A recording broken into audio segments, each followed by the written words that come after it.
गौरं करुणावतारं संसारिसारं भुजगेन्द्रहारं सदा वसन्तं हृदयारविन्दे भवं भवानी सहितं नमामि। कि सब द्वारन को छोड़ के मैं आई तेरे द्वार, ओ वृषवान की लाडली निक मेरी ओर निहार। जय जय जय हनुमान गोसाई, कृपा करो गुरुदेव की नाही। जय जय जय हनुमान गोसाई, कृपा करो गुरुदेव की नाही। पवन तनय संकट हरन मंगल मूर्ति रूप, राम लखन सीता सहित हृदय वसो सर्वभूप। कि मात मेरी सरस्वती मेरे करो कंठ पे वास, ज्ञान देव संगीत को मेरे स्वामी श्री हरिदास। बोलिए सर्व देवताओं की। सभी भक्त भाव से शारदे के चरणों में, उसके बाद देखते हैं ग्रम जैसी हरी इच्छा कुछ कहने का प्रयास करें।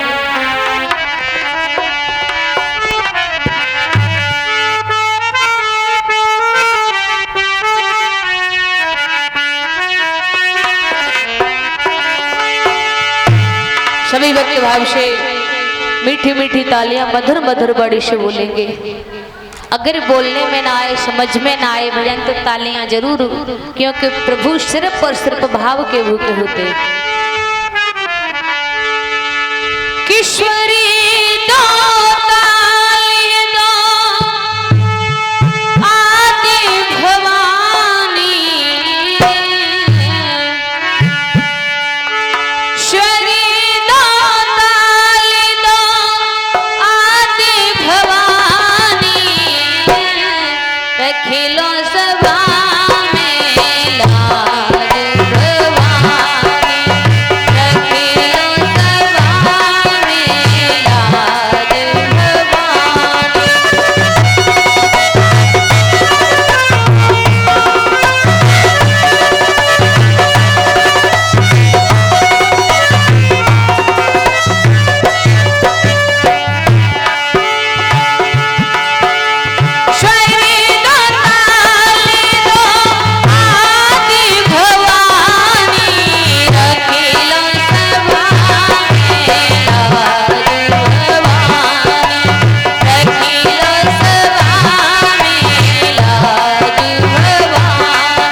बोलिए भक्त वत्सल भगवान की, सच्चे दरबार की। एक बार कलाकारों के लिए जोरदार तालियां बजा दीजिए।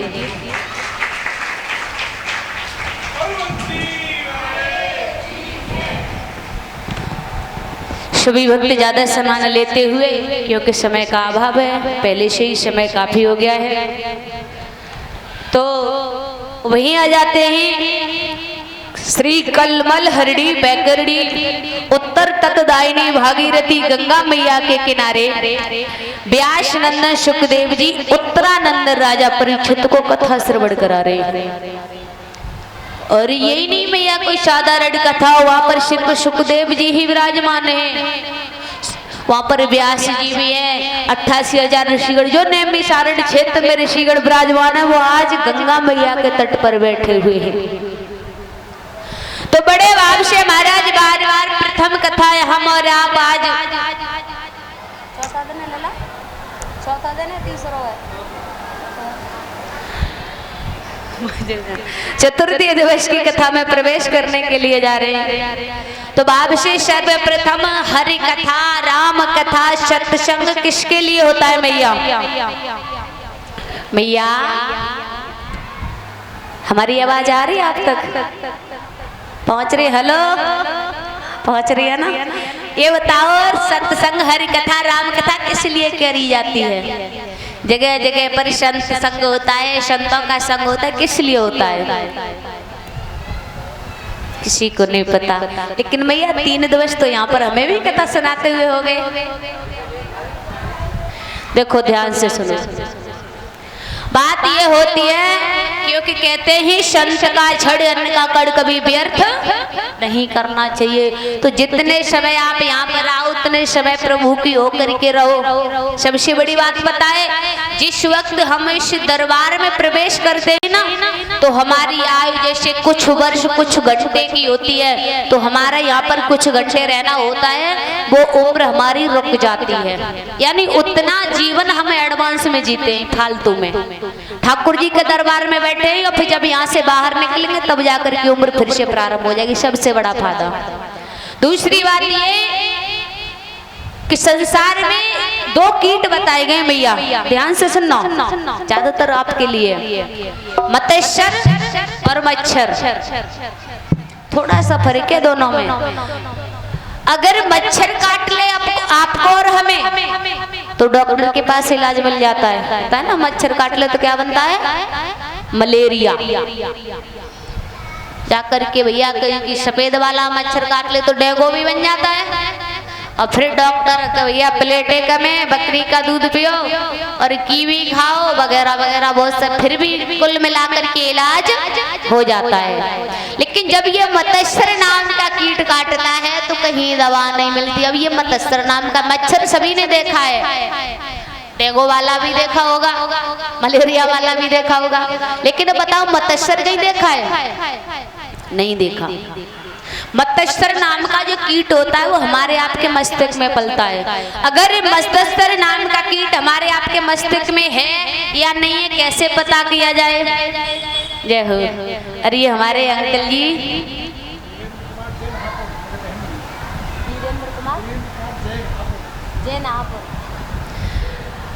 बड़ा सहयोग कर रहे हैं, और इन्हीं के बहनोई साहब हैं वीरेंद्रपुर जैनहापुर से। तो एक बार तो जोरदार तालियां हो जाए उनके लिए, बहुत जोरदार तालियां। और अंकल का तो फुल आशीर्वाद है ही है, क्या बोलूं मैं। एक बार पुनः अंकल जी के लिए तालियां हो जाए। राधा रानी से कामना कंचा प्रभु जिस खजाने से धन आया, दिन दूना रात चौगुना बढ़े। बोले गोविंद भगवान की जय। जय श्री राधे। अब हमें पता कैसे चले? मच्छर खा ले खुजली होती है, पता लग जाता है। सर्दी से बुखार आना लगे, भैया हमें मच्छर ने खा लिया, मलेरिया हो गया। डेंगू होता है, हाथ पैर उठने लगे, डेंगू हो गया। लेकिन इसका कैसे पता चले? तो यही बताते हैं कुछ विद्वान जी कि जैसे हमें अपनी खुशी कम लगे, दूसरे की खुशी ज्यादा लगे, यानी अपने दुख से दुखी कम हो जाओ, दूसरा का अगर सुखी हो तो उससे ज्यादा दुखी हो जाओ, तो समझ लो आपको मत्स्य नाम का कीट काट रहा है। और तो बोले सुनो, अब तुम पूछ रही हो तो हम बताएं देते हैं। हमने पत्थर लिया तपस्या से, भोले बाबा ने हमें दिया कि लो पत्थर ले जाओ, इससे जो भी मांगोगे मिल जाएगा। लेकिन ध्यान रहे एक आप मांगोगे कुछ भी मांगोगे कि दुगना आपके पड़ोसी को मिला। अब बताओ हम तपस्या करी, हम अगर मकान मांगे तो एक मकान हमारे पड़ोसी को दो फ्री में, इसलिए हम नहीं मांग रहे बोले गोविंद भगवान की। वो तो चले गए अपने हल लेकर के खेत पे। मैया काहे मानने वाली, मैया ने निकाला और निकाल करके बोले हे भोले बाबा हमारे द्वार पे एक भैंस आ जाए, दूध के लिए दुखी है। अब एक होने के द्वार पे तो दुआ। अब बोली उससे मांगी, अजय सच में पूरी करते हैं। हे भोले बाबा एक मकान हमारा बन जाए, एक मकान बना दो पड़ोसी के, तब तक भैया आए बोले मकान की भी दशा चेंज है और द्वारे पर भैंस बधी है, तुमने क्या किया? अरे भाई पत्थर तो हमने कुछ मांग लिया और हमारा पूर्ण हो गया। तो भाग करके गए, देखे तो पड़ोसी के दो भैंसे बध रही है, दो मकान बन रहे। बड़ी चिंता में बोले क्या करें क्या करें। सोचने लगे भोले बाबा दो गाड़ियां हमें दे दो, दो गाड़ियां हमें जरूरत है, दो गाड़ियां उनके द्वार पे तो चार पड़ोसी के द्वार पे। कहने लगे वैसे तो आवश्यकता सब पूरी हो गई। अब कहने लगे भोले बाबा एक कुआं हमारे आंगन में खुद जाए। सोचो दिमाग, अब ये किसी अच्छे कार्य में करो तो सोचो कितना आगे जाओगे। एक कुआं हमारे आंगन में खुद जाए, एक कुआं उनके में तो दो। अब बोले भोले बाबा एक आंख हमारी फूट जाए। अब उनकी एक फूटी तो पड़ोसी की तो चैन ना पड़े। अब बोले फिर भी काम ना चले, बोले भोले बाबा एक गोड़ हमारा टूट जाए। अब एक गोड़ उनको टूटो तो दुआ। भैया भाई दुआ कुआं में पड़ोसी करके चले गए, उनके चार मकान उनके गाड़ियां उनकी। बोलिए गोविंद भगवान की बारे ने यार। तो इसलिए कहते हैं महाराज अपने दुख से दुखी ना हो, दूसरे के सुख से दुखी होने लगे तो समझ लो मतस्तर नाम का कीट है, इसको मारना है आपको। ये जब ही मरेगा आप सत्संग सुनोगे, प्रभु के भजन कीर्तन कथा सुनोगे और जब जाके, क्योंकि कहते हैं कि जाकी ना फटी विवाई है बुझाने न पीर पर आई है, और जाकी फटी विवाई बुझाने पीर। तो कहते हैं महाराज जिस पे गुजरती है वो दूसरे का दर्द समझता है। आप तो बहुत अच्छी है ना। तो इसलिए कहते हैं कि मतस्त्र नाम का कीड़ा जब तक तुम हरि भजन सत्संग नहीं करोगे और तब तक ये नहीं मरेगा। बोलिए गोविंद भगवान की।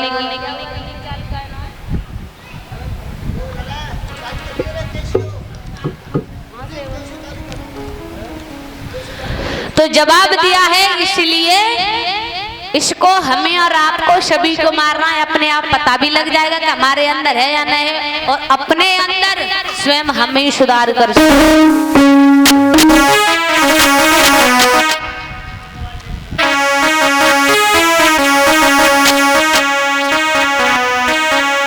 कि राधे श्याम किस लिए? पहला मतस्तर नाम का कीट मर जाए और दूसरा हमारी जो उम्र है पता नहीं कब गुजर रही है, हमें नहीं पता लग रहा, लेकिन धीरे धीरे गुजर रही है और हमारी काल रूपी नैया भंवर में फंसी जा रही है। काल रूपी भंवर में हमारी जीवन रूपी नैया फंसी जा रही है। इसलिए भाव से कि राधे श्याम रटो उमरिया थोरी है, राधे श्याम रटो उमरिया थोड़ी है, राधे श्याम रटो उमरिया थोड़ी है। अरे थोड़ी है भैया थोड़ी है, थोड़ी है भैया थोड़ी है, राधे श्याम रटो उमरिया थोड़ी है, राधे श्याम रटो उमरिया थोड़ी है, राधे श्याम रटो उमरिया थोड़ी है। अरे नाव भंवर में फंसती जावे, हमें नहीं पता, नहीं आपको पता, और हमारा जी उम्र है ना ये दिन दिन कम हो रही है। हम कहते हैं हमारा बच्चा इतने वर्ष का हो गया, बड़ा हो गया, नहीं वो उधर से कम हो रही है। उसकी खुश रहने की आवश्यकता नहीं है। तो हमारे जीवन रूपी नैया काल रूपी भंवर में फंसती जा रही है। नाव भयंकर अरे नाव भंवर में फंसती जावे, भंवर में फंसती जावे, नाव भयंकर चढ़ती जावे, भयंकर चढ़ती जाए। अरे और राधा जी ये बड़े सौभाग्य की बात है कि हमारे परम आदरणीय सम्माननीय चाचा जी श्रीमान अनंत राम गोयल जी 100 रुपये राधा जी को दे रहे हैं और इनके बहनोई साहब हापुड़ से आए हैं श्रीमान वीरेंद्र जैन जी 500 रुपये दे रहे हैं और मदन लाल हलवाई जी की तरफ से आज हलवा का प्रसाद है, जोरदार ताली से स्वागत। और राधा जी ये मोहल्ला शिकबार बहुत अच्छे से दान दाता है, ये तो टेलर है, टेलर मतलब तो बाकी है, बाकी कथा अच्छी लग रही है ना, हाथ उठाइया, कथा अच्छी लग रही है, हाथ उठाइया। तो जी बताओ पैसा का न दे रहे, ले आई माता जी 100 रुपये मैया की तरफ से हमारे राहुल भैया श्री कृष्ण भैया उनकी माता जी 100 रुपये राधा जी को सम्मान दे रही। माता जी मैया क्या भूरी को 100 रुपया करूँगा 10 गुना। अच्छा अच्छा नो कह रही तो ना दूंगी, कोई बात नहीं। आधे शाम रखो बढ़िया थोड़ी है, आधे शाम रखो बढ़िया थोड़ी है, राधे राधे।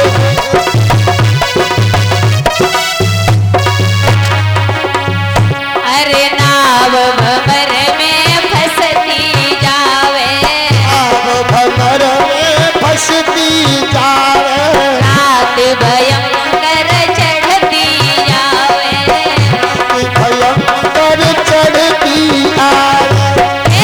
कनितिया छोड़े उठो उमरिया थोड़ी है, राधे शाम रखो बढ़िया थोड़ी है, राधे शाम रखो बढ़िया थोड़ी है। अरे झूठे जग में क्यों वरमावे, झूठे जग में क्यों भरमावे, झूठे जग में क्यों वरमावे, झूठे जग में क्यों भरमावे। हीरा जैसा जन्म गवावे, हीरा जैसा जन्म गवावे, के जग से दूर हटो उमरिया थोड़ी है, जग से। जाओ देखो कि समझी समझनों का प्रेम हो तो है। राज की बात बताएं अजब एक उलझन है और नाच रही समझी सामने समझन है। 100 रुपये दे रहे हैं, जोरदार ताली से स्वागत हमारे श्री कृष्ण भैया के ससुर जी। राधे श्याम रटो मरिया थोड़ी है भाई, राधे श्याम रटो मरिया थोड़ी है, जो राधे श्याम रटो।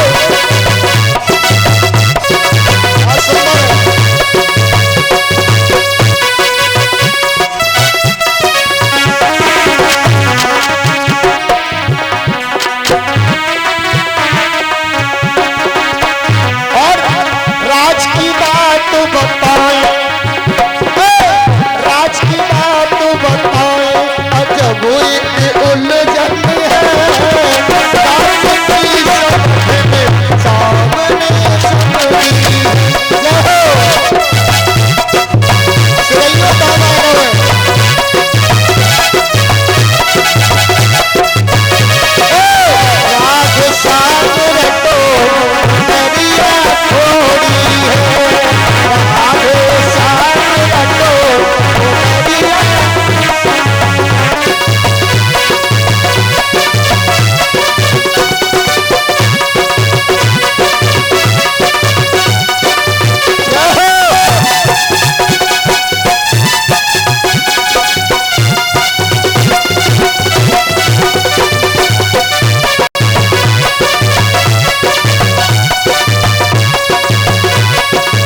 जाकर के तुम्हारे द्वार पर पदार्पण होता है। जब हमारे और आपके भाग्योदय होते हैं तो बताया है जिस प्रकार गए संत बाबा से भेंट हुई तो बैरोचन रोते हुए चले जा रहे हैं, रोते हुए आगे को बढ़ते चले जा रहे हैं। तो देखा जा करके आगे जाकर के देखा, संत बाबा बोले बेटा एक बात बताओ तुम क्यों रो रही हो, न कुछ बोल रही न कुछ कह रहे, कुछ तो बोलो। कहने लगे बाबा कुछ मत पूछो, आज हम अपने प्राणों को त्यागने जा रहे हैं। क्या? अपने प्राणों की आत्मघात करने जा रहे हैं। एकदम से साधु बाबा कहने लगे बेटा ये पता है अनमोल जीवन है, अरे भगवान का दिया हुआ प्रसाद होता है, इस शरीर को तुम त्यागने जा रही हो, कोई कारण होगा? तो कारण बताया महाराज, पता है हमारा कारण ये है कि हमारे कोई संतान नहीं है और हम निर्वंशी राजा कहलाते, हमारा कोई मुख नहीं देखता, इसलिए अपने प्राणों को त्यागने जा रहे हैं। संत बाबा कहने लगे अच्छा ऐसी बात है तो सुनो एक बात हमारी, इस संसार में कोई संतान का सुख नहीं होता, तुम जिस संतान के सुख की बात कर रहे हो, अरे तुमको लगता है कि संतान वाले सुखी, तो जिनके संतान है उनके घर जाकर के देखो। बोले देखो बाबा सीधी बात है, ज्ञान तो दो, तुम्हारे पास अगर कुछ है देने को, अगर तुम आशीर्वाद दे सकते हो, कोई दुआ दे सकते हो, कोई फल दे सकते हो तो वो दो। संत बाबा कहने लगे महाराज समझ जाओ, संतान के पीछे मत भागो, भागना है तो प्रभु के पीछे भागो। कहने लगे सुनो प्रभु भी जब अच्छे लगते हैं जब सब कुछ देते हैं, हमारे पास धन दे दिया, धन बरतने वाला नहीं दिया तो हम क्या करें? क्योंकि कहते हैं ना, एक बड़ा सुंदर सा भजन लखा जी ने आपने सुना होगा, लखवीर सिंह लखा बहुत अच्छे गायक हैं कि मैया रे मैया तूने जगत बनाया कैसा, कैसे ये खेल रचे, कुछ भी समझ में ना आए हो मैया, मुझे एक पहेली लगे, मैया रे मैया कैसा, किसी को तो दिए तूने नाती पोते लाल, कई रतन गुड़ों से भरे, और किसी को दिया घर सुना सुना, मैया कैसे बुद्धि धरे। जब लखा जी भी अपने भजन में गाते हैं महाराज, तो जिनके संतान नहीं होते उनके हृदय पे हाथ रख करके देखो उन पे क्या गुजरती है। भैरवचंद कहने लगे बाबा देखो ज्ञान तो हमें चाहिए नहीं, आप बताओ कुछ दे सकते हो? तो बोले देखो हमने समझ लिया तुम मानोगे तो नहीं, तो फल लिए और फल को मंत्र पढ़े और उन दोनों फलों को अभिमंत्रित किया कि देखिए एक तुम्हारे नाम का एक पत्नी का, दोनों फल से एक फल उत्पन्न किया, फल ले जाकर के भैरवचंद को दिया, ये फल आपको अपनी पत्नी को खिलाना है, लेकिन भैरवचंद एक बात का ध्यान रखना। कहने लगे बताओ महाराज, बात का इसका ध्यान रखना है तुमको कि तुम इस फल को हवा नहीं लगने दोगे, अगर हवा लग गई तो ये फल निष्फल हो जाएगा, तुम्हारे 7 जन्म संतान नहीं होगी। भैरवचंद कहने लगे बाबा बड़ी मुश्किल से तो फल में लाए, इसे भी हम हवा लगा दें, ऐसा नहीं होने देंगे। फल को लिया और अपने गमछा में लपेटा लेकर के चल दिए, लेकिन कहते हैं प्रभु की गति प्रभु को कुछ और ही मंजूर है। तो जवाब दिया है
है कि होनी बड़ी बलवान है, जाको कोई न काटो काटे भैया रे।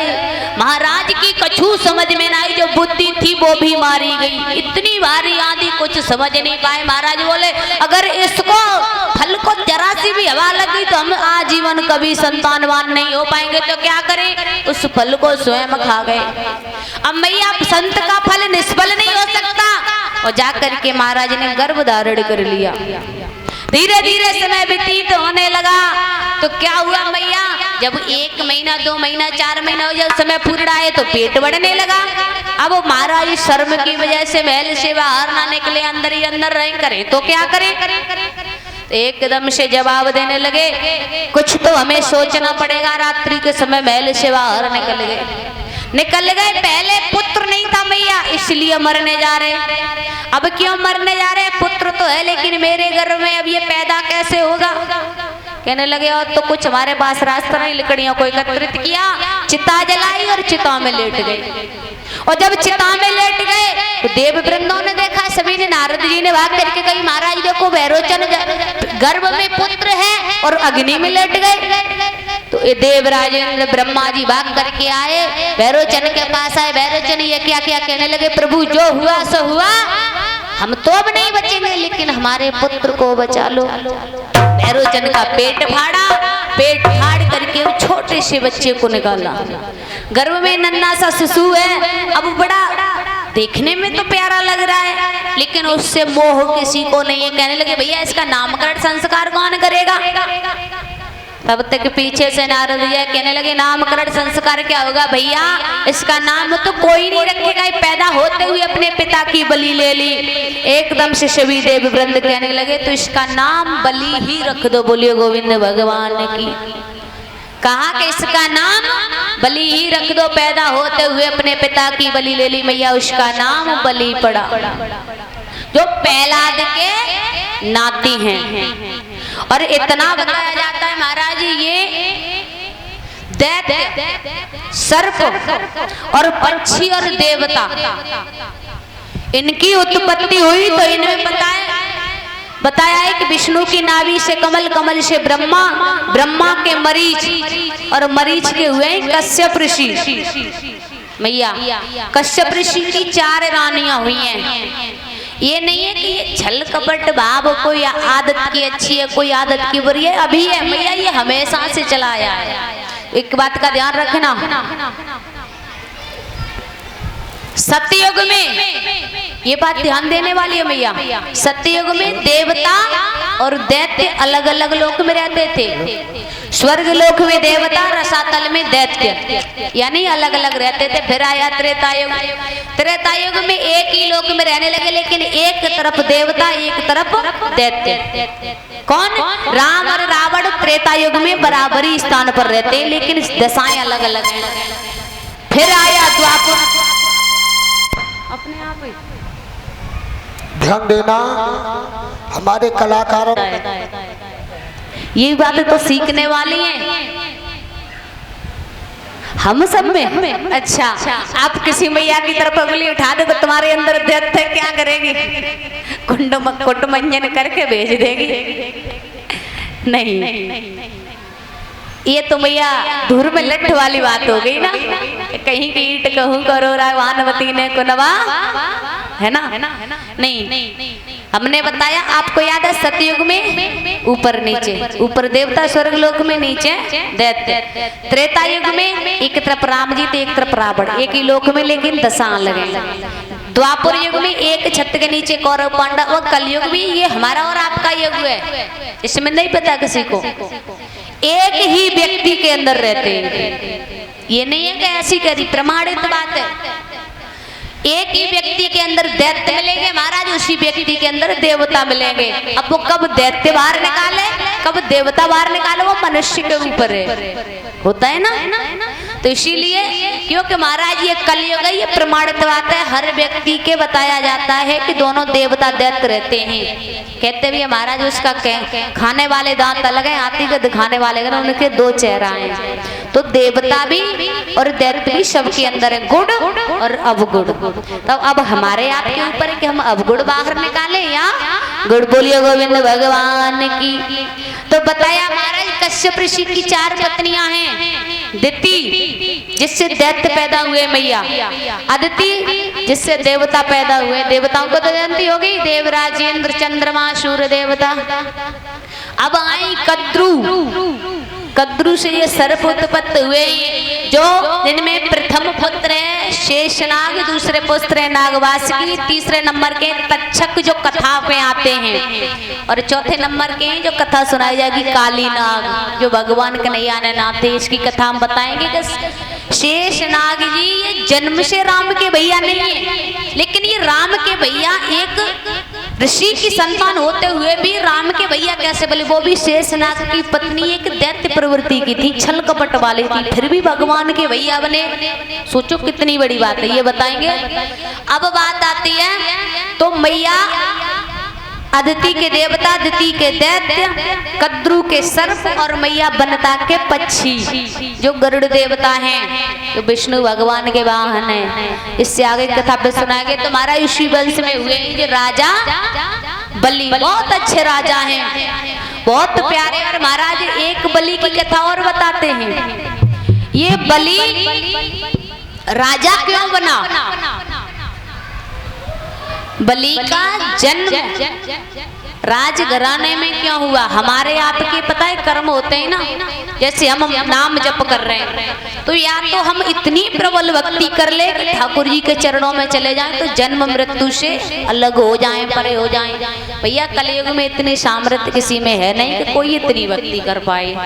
हैं भी बहुत भक्त हैं जो कर पाते हैं, लेकिन हमारा आप में सामर्थ्य नहीं है। तो जब तक हम भक्ति करेंगे, हमारा नाम जाप रहेगा ना, तो तब तक जाकर के जैसे और अच्छी भक्ति हुई तो जाकर के ठाकुर जी के चरणों में चाकरी करने का समय मिल जाएगा। हमारी भक्ति का फल खत्म हुआ, थोड़ा बहुत बचा, समाप्त हुआ, सोई हमें, क्योंकि भैया हम भक्ति करने वाले, ठाकुर जी के दरबार में चाकरी करने वाले, तो हमारा जन्म होगा भी तो भैया बहुत ऊंचे घराने में। आपने देखा होगा जाकर के मुकेश अंबानी के छोटे छोटे नाती पोते, कोई कोई भैया कितना अच्छा नसीब है, कितने पैसे वाले घर में, भैया इनके पिछले जन्म का नाम जाप चल रहा है। वो जाप प्रभु के यहाँ पर इन्होंने चाकरी की, उसके बाद अच्छे घर में जाकर के जन्म हुआ। अब आप समझ लो कि भैया को ऊंचे घर में सोचते हैं कि जो जन्म जैसा है गुजर रहा है कोई बात नहीं, पहले तो हमें इतनी भक्ति कर ले ठाकुर जी के पास पहुंचे। अगर ठाकुर जी के पास जाने लायक भक्ति ना पूछे तो कम से कम ऊंचे घराने में तो जन्म हो। बोलिए गोविंद भगवान की। अब आते महाराज बलि राजा ही क्यों बने? एक ये बताए जाते हैं बहुत अवगुणी व्यक्ति थे, सिर्फ वैश्या संगति करते थे।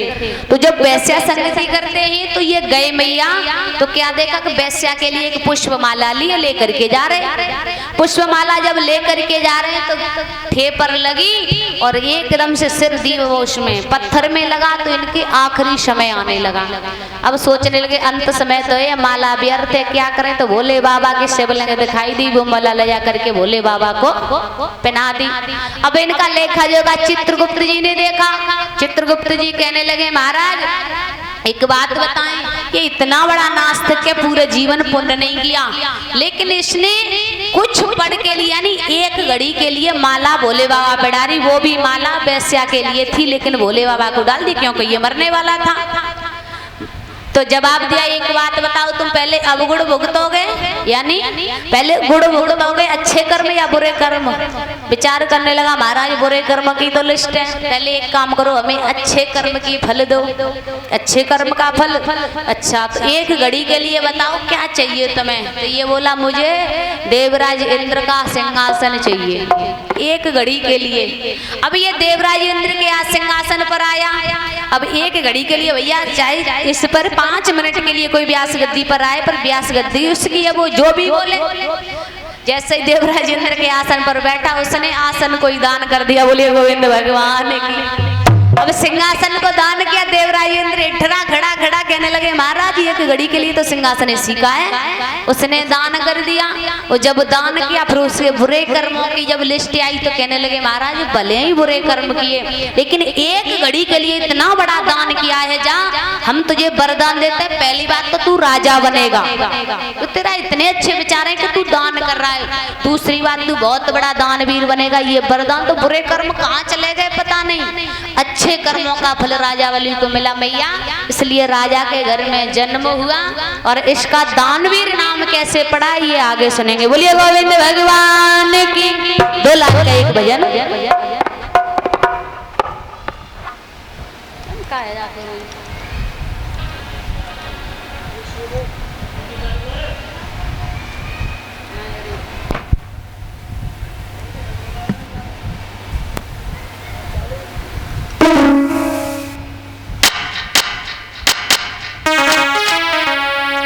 सभी भाव से बोलेंगे।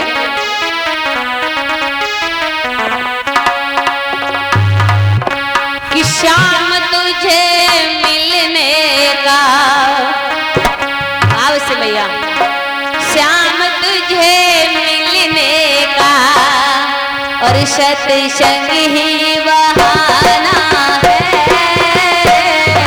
श्याम तुझे मिलने का सत्संग ही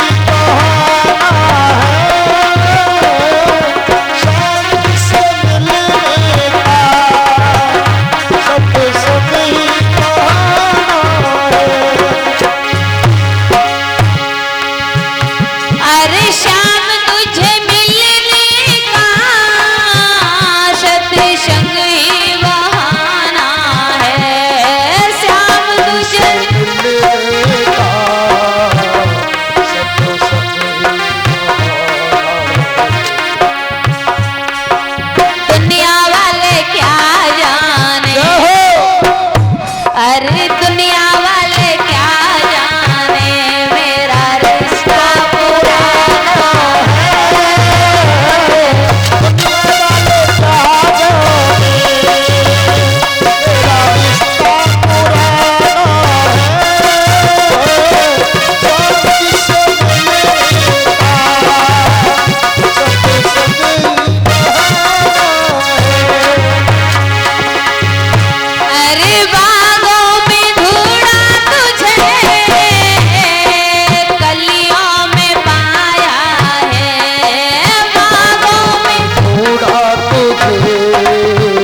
बोले गोविंद भगवान की, बाल कृष्ण भगवान की।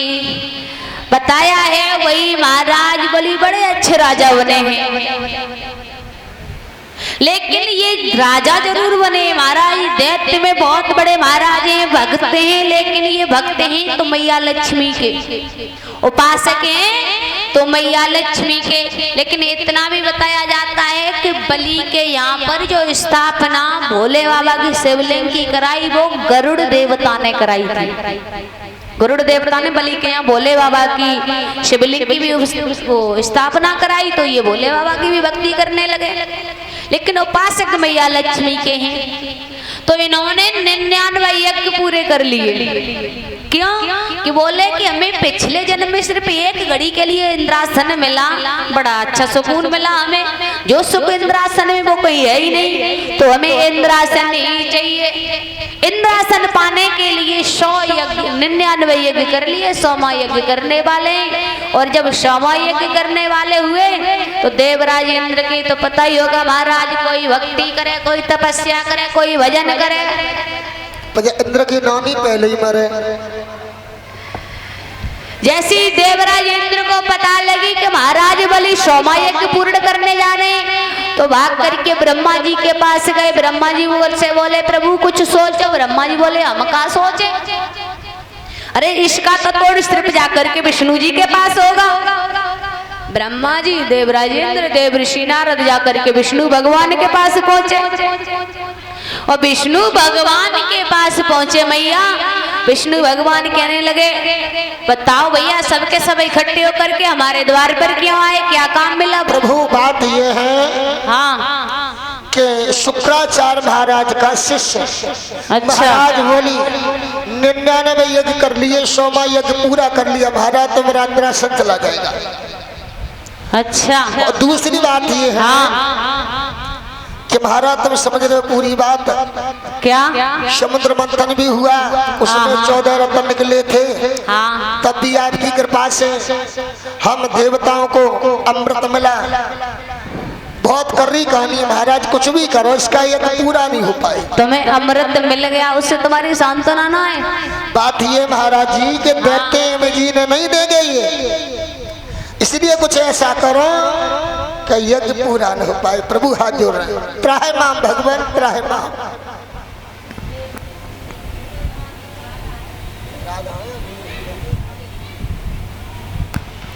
और ये इसी बीच में संग्रामपुर से पधारी हुई हमारी पहले तो छोटी छोटी बिटिया पूजा, सोनी, इस बिटिया का नाम क्या है? गौरी। गौरी, ये बनी भी गौरा मैया थी। और हमारी भाभी जी, राधा बहन जी सभी पधारी, इनके स्वागत में एक बार जोरदार तालियां। बड़ी दूर से आई अपना समय निकाल कर, तो इंद्रासन पा जाएगा। और इंद्रासन की तो बात क्या, वो ब्रह्मासन पा जाएगा।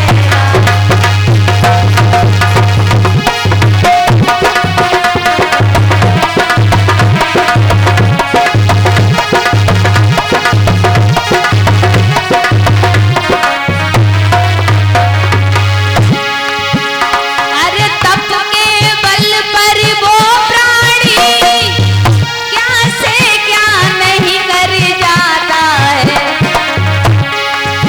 मन की इच्छा पाए अलग वो मन में चाहे पाता है। मन की इच्छा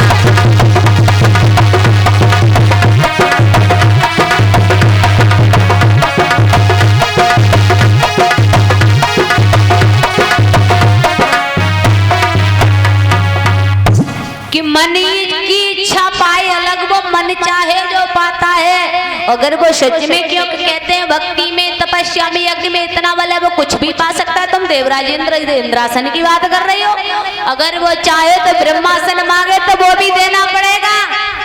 अब देवराज इंद्र तो खड़े से खड़े परेशान, ब्रह्मा जी 3 कदम उठ के पीछे बोले महाराज अब बहुत गलत बात है। तो इंद्रासन की बात थी, ये देवराज इंद्र के साथ हम आए, हम तो इसको दवा दिलाने आए, तुमने तो हमें रोक दे दिया।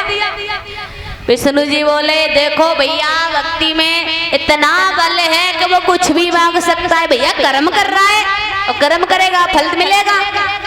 तो ये ब्रह्मा जी ने हाथ जोड़ लिए, देवराज इंद्र ने हाथ किए, प्रभु अब रक्षा करो।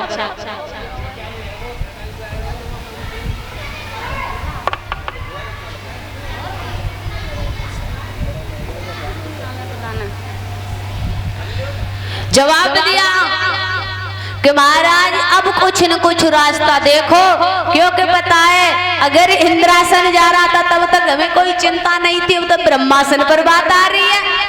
महाराज अब तो कुछ न कुछ सोचना पड़ेगा। जब ये बात कही तो विष्णु भगवान कहने लगे, देखो आप भी हमारे दर पे आए हो तो आपको भी खाली हाथ नहीं जाने देंगे। 100 माह यज्ञ बलि भी पूरा कर रहा है तो भैया उसको भी फल देंगे, उसको भी खाली हाथ नहीं जाने देंगे, मेरे लिए सब बराबर है। ब्रह्मा जी घुटनों के बल हो गए, देवराज इंद्र सभी देवता कहने लगे, प्रभु पहले इंद्रासन चला गया, हमने समुद्र मंथन करके जैसे तैसे करके ले पाया वो हमें ही जानते हैं। अगर अब चला गया तो हमें कोई ऐसी सामर्थ्य नहीं है कि हमें शासन को वापस ले आए। क्योंकि जवाब दिया है महाराज, जब समुद्र मंथन हुआ था ना तो बहुत लोगों ने हिमाचल पर्वत की रही बनाई गई थी, मंदराचल पर्वत की रही बनाई गई थी, बांस की नाग की रस्सी बनाई गई थी। एक तरफ दैत्य एक तरफ दैत्य, जैसे तैसे सुलह करके जा करके समुद्र मंथन हुआ और तुम कह रहे हो कि वो इंद्रासन पालेगा ब्रह्मासन, हमारे सारे जीवन वापस नहीं ले पाएंगे। प्रभु हमारा ना इंद्रासन जाए ना ब्रह्मासन जाए, आप कैसे भी करके देखो आपका काम है। जब ये बात कही विष्णु जी कहने लगे, कोई बात नहीं, चलो हम थोड़ा सा सोचते, क्योंकि देखा होगा आपने महाराज के प्रभु की शरण में सोचो, हमने आपने अपने जीवन पर्यंत में कितनी गलतियां की हैं मैया। ध्यान देंगे सभी भैया सभी बुजुर्ग, हमने अपने जीवन पर्यंत में कोई हम दूध के धुले नहीं, कितनी गलतियां करी। इतनी गलतियां करने के बाद भी ठाकुर जी हमें अपनाते, राधा रानी हमें अपनाती हैं, वृंदावन में जाओगे दर्शन भी देती हैं। जब हम पूरे तरीका से भगवान के लायक नहीं है तब भगवान अपनाते, तो भैया वो तो यज्ञ कर रहा है। विष्णु भगवान कहने लगे, तुम जाओ, चलो हम सोचते हैं, कुछ न कुछ करते हैं। इधर मैया अदिति भगवान की तपस्या में बैठी हुई है। भैया अदिति ने बहुत कठोर तप किया, तप करने के बाद विष्णु भगवान ने दर्शन दिए। जब दर्शन दिए तो जवाब दिया, प्रभु एक बात बताएं, हमारी एक ही इच्छा है। भगवान कहने लगे, बताओ तुम्हारी जो इच्छा है वही इच्छा हम तुम्हारी पूर्ण करेंगे। कि हम चाहते हैं तुम्हारे जैसा पुत्र हमारी कोख से पैदा हो।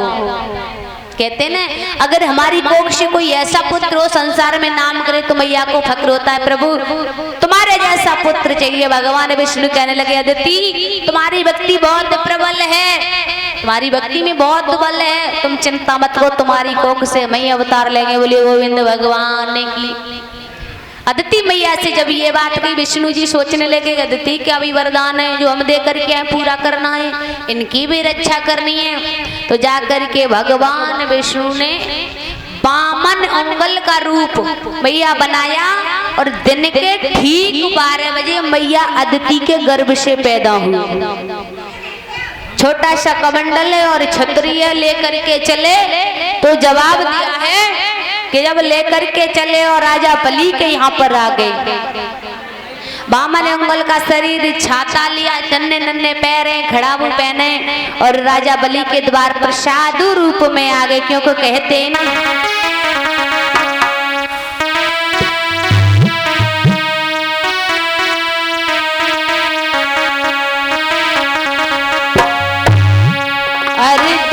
द्वार पे नहीं किसी के संत के बाबा जाते, अरे होते हैं बड़े भाग्य जीव के जो दर्श संत के पाते, अरे होते हैं बड़े।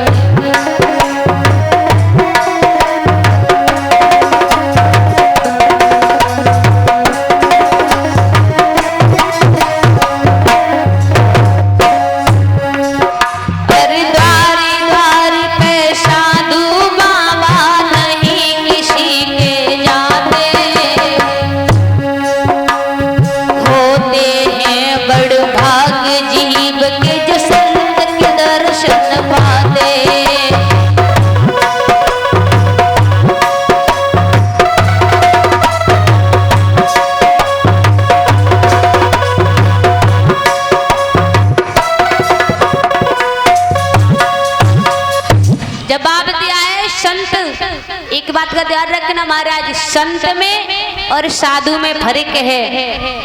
क्या अंतर है संत में और साधु में? संत कौन है? जिसकी आत्माओं का अंत हो गया महाराज, जिसकी इच्छाओं का अंत हो गया, आत्मा सिर्फ प्रभु की भक्ति के सिवा कुछ ना चाहे, वही है संत। भोजन मिल जाए फिर भी सही, ना मिले फिर भी सही, उन्हें कोई स्वाद नहीं है, वही है संत। साधु तुम्हारा इस द्वार पे न मिली तो दूसरे द्वार पे न मिली। साधु छोड़ो, स्वादु ज्यादा मिलेगी। कोई कपड़े रखने से साधु नहीं होता। साधु हर व्यक्ति हो सकता है, सिर्फ साधु के जैसा भाव चाहिए। क्योंकि केसरिया भगवा धारण कर लिया, भगवा धारण करके कछु कछु साधे ऐसे महाराज चिलम उड़ा रहे, दारू उड़ा रहे, भीख मांग करके ले जाए, कपड़े रख दे, घर से निकले, घर पर रोटी नहीं तुम्हारी। ये साधु तो छोड़ो, साधु में या संत जो सोचे इसका संसार परिवार है, इस सभी परिवार के लिए जितना हो सके त्याग करे, जिसकी इच्छाओं का हो गया अंत, वही है संत। और संत कभी एक जगह पर रुकते भी ना, संत सही विचरंत में। संत बाबा नदी का जल कभी ठहरता नहीं, आज यहाँ तो कल वहाँ वो होते सच्चे साधु। और कई बाबा को पता लगा कि हमारा ये पकवान मिल रहा था, बाबा का यहाँ से हिल रहा है, ये साधु नहीं होते। साधु की बस यही कि महाराज प्रभु की भक्ति में सने रहे, हमेशा संत बने रहे, वही संत हैं। संत की भी पहचान करने चाहिए। दूसरी बात, तुम्हारे द्वारे पर अगर कोई भिक्षुक आ रहा है, अगर वो शरीर से ऐसा है, हाथ खराब है, पैर खराब है, तो मैया भिक्षा दो। हमने कई जगह देखा है, बड़े जवान लड़का जा करके संत बने फिर रहे हैं। बताओ, हाथ पैर भगवान ने अच्छे बोला। और तो छोड़ो, खाटू श्याम जाओ, जवान जवान मैया दिखेगी जो काम करने लायक हैं, वो भी हमें आटा दिला दो। बताओ, जो तुम्हारे हाथ पैर चार है, चार हाथ पैर हमारे, कमाओ खाओ, लेकिन हाँ वृद्ध मैया अगर मिल रही है,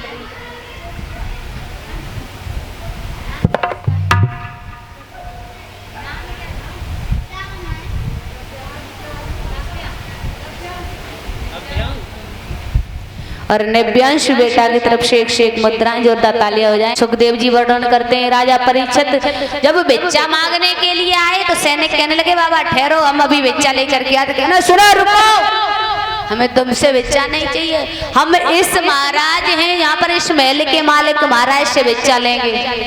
सैनिक कहने लगे, बाबा तुम पहले तो छोटे से तो पहले ही हो, महाराज तुम्हें भिक्षा देने के लिए आएंगे। अरे बताओ, तुम्हें भोजन चाहिए, वस्त्र चाहिए, जो चाहिए बताओ, हम तुम्हें भिक्षा देंगे। कहने लगे, नहीं, हमें भिक्षा चाहिए तो इस महल के मालिक महाराज से ही चाहिए। कहने लगे, महाराज अभी यज्ञ पर बैठे, यज्ञ के मंत्र पढ़ रहे हैं महाराज, यज्ञ हो रहा है, अभी नहीं आ सकते। कहने लगे, भिक्षा हमें अभी चाहिए। और थोड़े से ऊंचे स्वर में आवाज लगाने लगे, हमको भिक्षा चाहिए, अगर कोई हमारी आवाज सुन रहा हो तो आकर के हमें भिक्षा दे दे। अब ये स्वर जब महाराज बलि के कान में पहुंचा, कहने लगे, अरे भैया जाओ, को है जिसको भिक्षा दो। पहरेदार आया, महाराज वो हमसे भिक्षा ले तो देना भिक्षा। बोल रहा है वो भिक्षा आपसे लेगा। शुक्राचार्य दैत्यों के गुरु हैं, कहने लगे, महाराज बलि पहले यज्ञ के मंत्र पूर्ण हो जाए, आहुति पूरी हो जाए, उसके बाद तुम आराम से चले जाना। अब ये आवाज जब बामन भगवान के कान में पहुंची, थोड़े ऊंचे स्वर में और बोलने लगे, कहने लगे, गुरुदेव थोड़ा ठहरो, हम अभी जाते हैं, वापस आते हैं। शुक्राचार्य कहने लगे, पहले आहुति पूरी करो ना गुरुजी, पहले हम जा रहे हैं, उसके बाद आते हैं। अब बलि महाराज आगे आगे पहुंचे और पीछे शुक्राचार्य जी पहुंचे। जब पीछे शुक्राचार्य जी पहुंचे और देखा कि छोटे से बाबा हैं। शुक्राचार्य जी पीछे पीछे, महाराज बलि आगे आगे। बलि कहने लगे, हाँ बाबा बताओ क्या चाहिए। कहने लगे, महाराज हमको जो चाहिए वो बाद में बताएंगे, पहले तरवाचा भर दो। जवाब देने लगे, तरवाचा? अरे बाबा तुम छोटे से तो हो, तुम्हारे लिए क्या तरवाचा भरे, तुम जो मांगो बताओ। और छोड़ो, तुम भिक्षा विक्षा के चक्कर में मत पड़ो, हम तुम्हारे लिए बड़ा सुंदर सा मंदिर बनवा दे रहे हैं, उसमें रहना। हाँ, भिक्षा के चक्कर में हम तुम्हें अपने पास ही रखेंगे और तुम्हारी सेवा करेंगे। और कहने लगे महाराज कि मंदिर बनवा दे बाबा और तुमको संभाल के, मंदिर बनवा दे बाबा तुमको संभाल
लेके जाओ।